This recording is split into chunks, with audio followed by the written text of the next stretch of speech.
forget to subscribe to the channel and turn on notifications so you don't miss a new video every single day.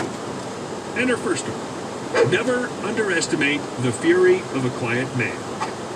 A little over 10 years ago, when I was a young carpenter, I met a guy who I'll call Chad, because F Chad. Chad was a new hire by the company I was working for and became my helper. We got along famously, even though he was 10 years older than me, and didn't mind working under a 23-year-old carpenter as an apprentice. Chad and I had worked together for 6 months when he brought up the idea of starting a business together. He figured between the two of us we could easily run a crew and build houses. After talking it over with my pregnant girlfriend, now wife, we decided that it'd be better for me to be an employee, but still a 50% partner for tax reasons and insurance purposes. Chad said that was fine with him, so we started laying out who was to take care of certain aspects of the business.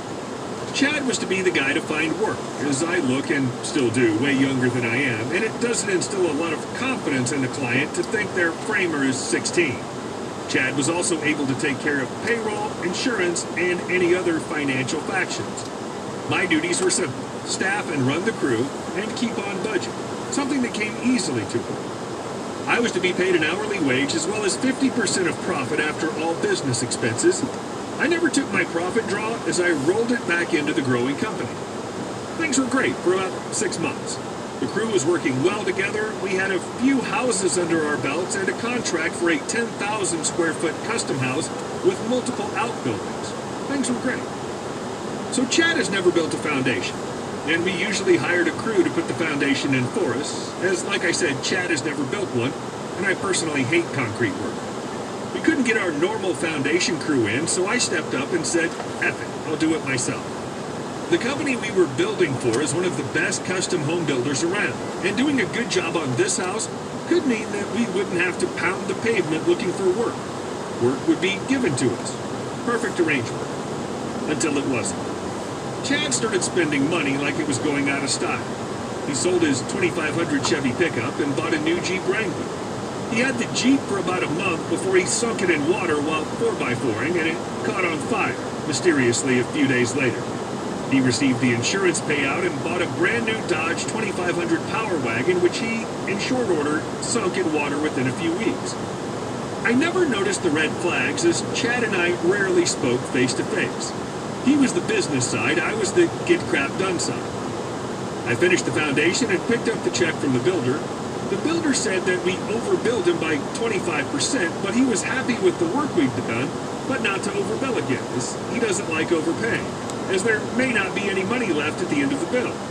I apologized and asked him to cancel the check and issue one for the work actually completed.